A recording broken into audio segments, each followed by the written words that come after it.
Welcome to Wandering Universe. Today we're going to talk about a fascinating and very intriguing site that has been known for years as something that it is other that's been depicted in mainstream media. So today I'm going to debunk it through my hypothesis on what I think this fantastic site is that I've been intrigued to find out since I was a kid, and it's called Gobekli Tepe. So let's go for a ride.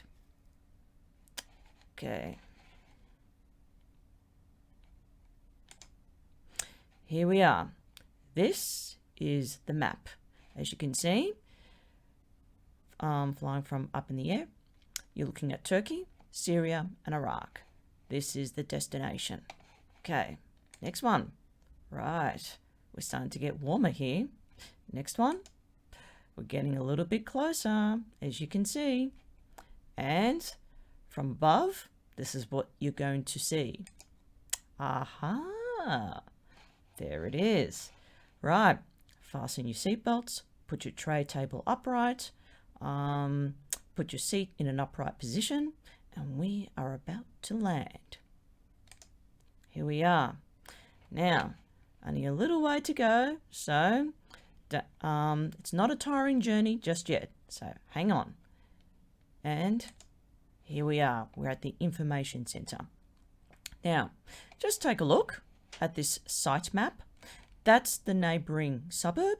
This is the actual site, and beside it you've got some information about the area, so you can have a look at that in your own time. Now I'm going to guide you through the site. Let's begin. And here we are inside the center. It is located in Turkey, surrounded by other similar neighbouring sites such as Karahan Tepe. The name itself means Potbelly Hill. Well, go figure. The age of Gobekli Tepe is dated around 12,700 years old. It is far older than Stonehenge, the Mayan pyramids, and the ancient Roman ruins combined. It is situated near the Fertile Crescent, which is today's Mediterranean Sea, and that region existed around 14,000 years ago. I'll talk about that in another video. When it was first discovered around the 1960s, it was widely ignored. Presumably there was nothing of historical significance. I'm not sure why, and they just left it alone. Then until around 1994, a German archaeologist rediscovered the site and realized that it was far older than first thought. Now I'll give you another picture further inside.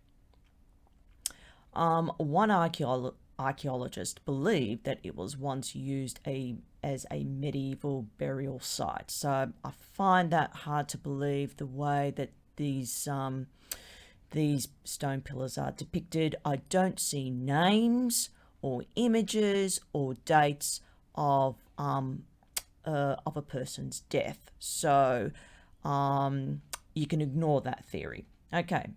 Each stone pillar is 19 feet high and each weighing between 19 to 20 tons.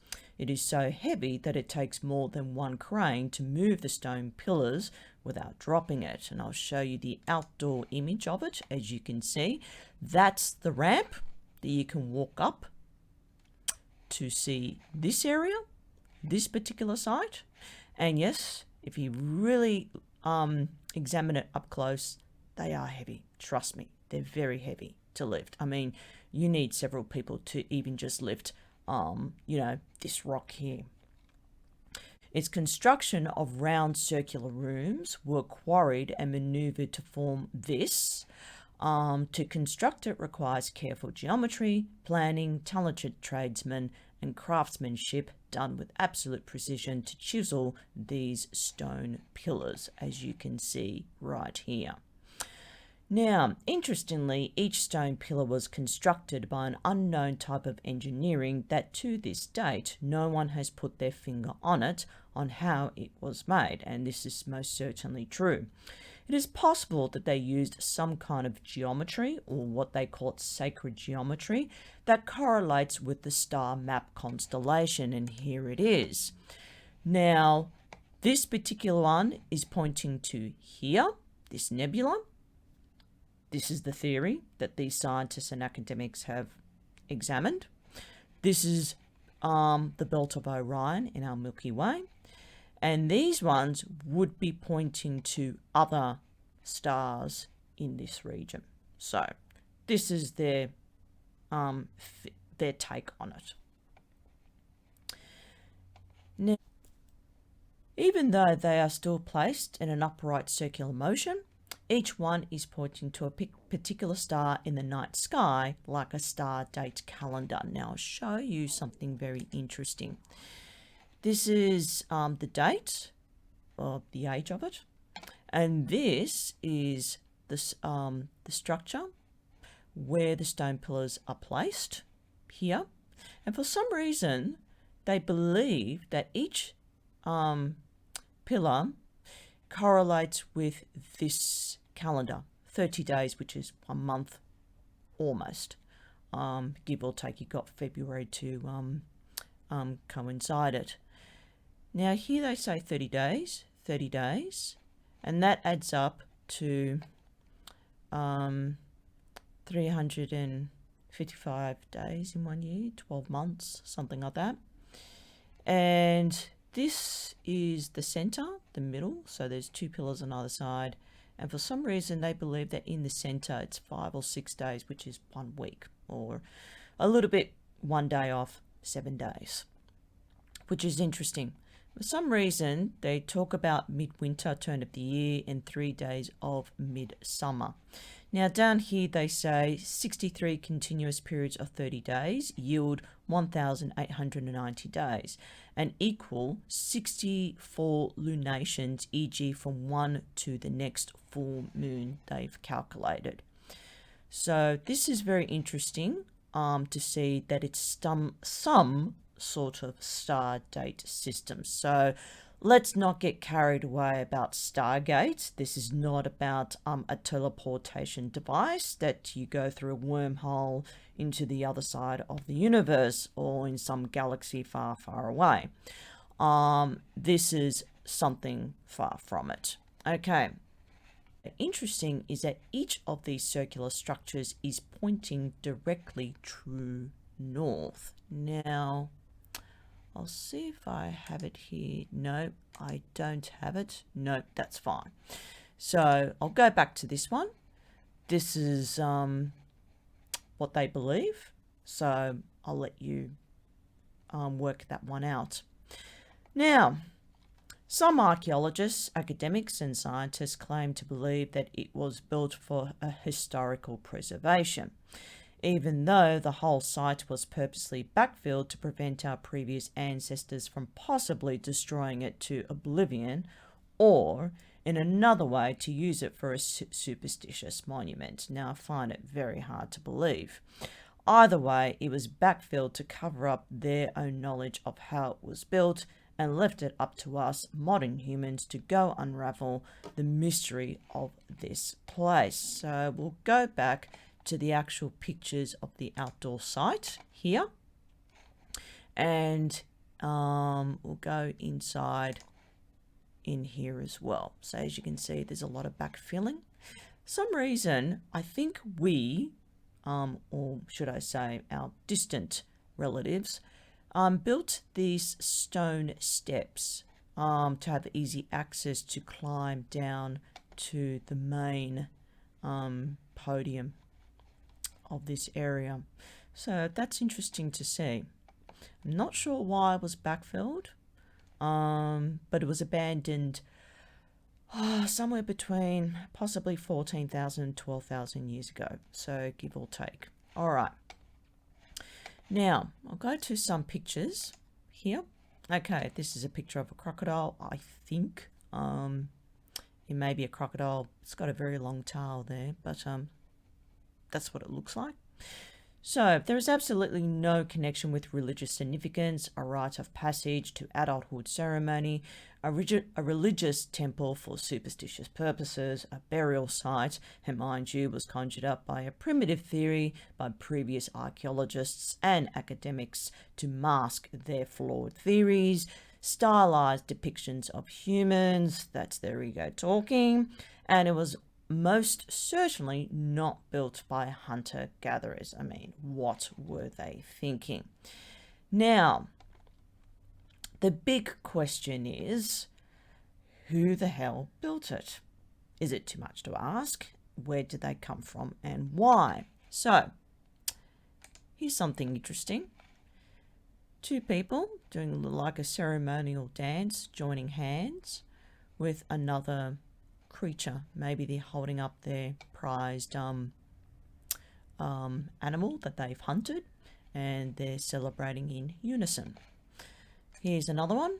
This is a bull or some sort of cow. You know, what they call it, a bull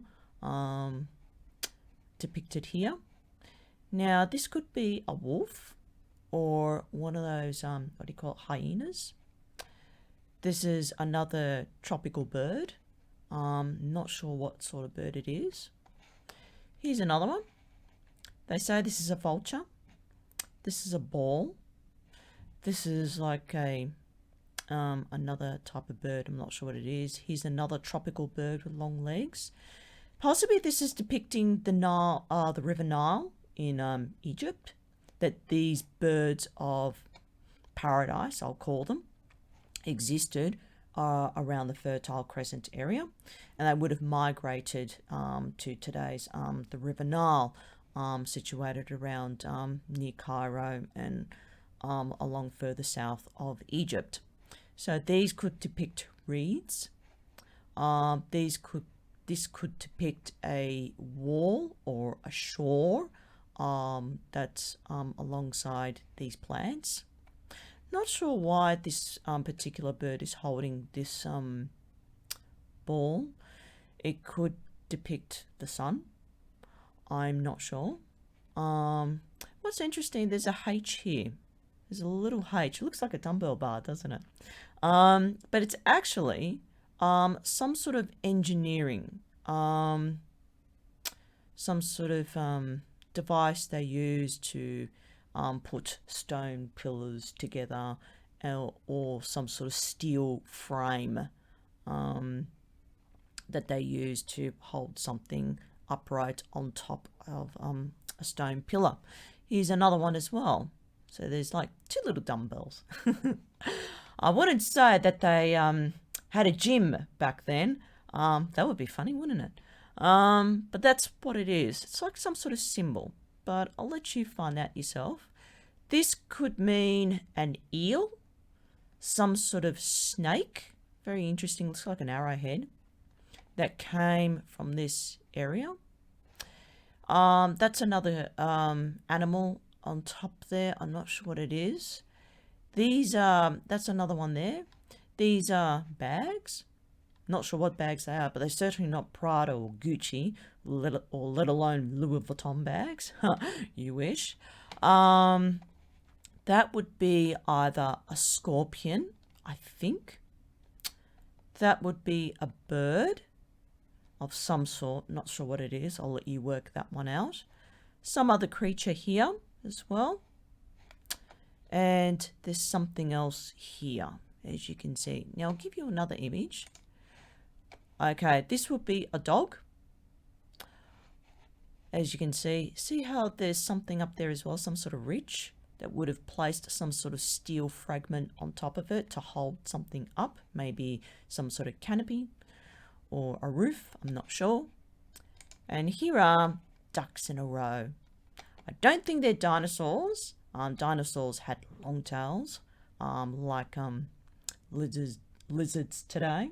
You can imagine like a goanna, really long tail. You certainly don't want to go near those things because they'll whip your legs out.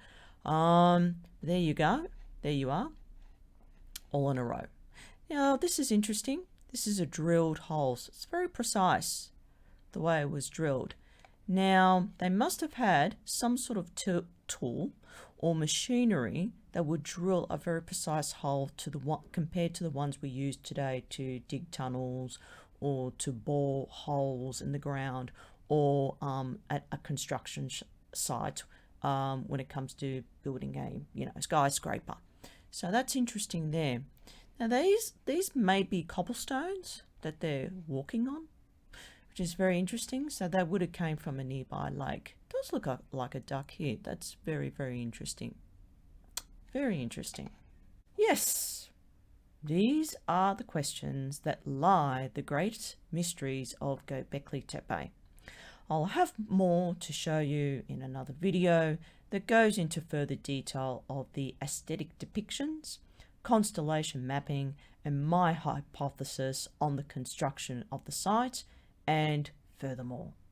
That's all for now.